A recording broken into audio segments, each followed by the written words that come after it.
Ibu kakak haus, kakak mau beli es krim. Kalau haus minum air putih aja, ada di kulkas. Gak mau, air putih gak ada rasanya. Ya udah minum sirup aja di dalam kulkas. Oke. Beberapa menit kemudian, Aduh, kok ini gak bisa masuk ya?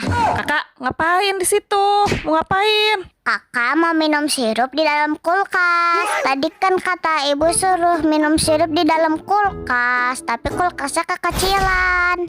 Jadi kakak gak bisa masuk. Ya ampun kakak, maksud ibu minum sirup yang ada di dalam kulkas, bukan kamunya yang masuk ke kulkas. Hehehehe.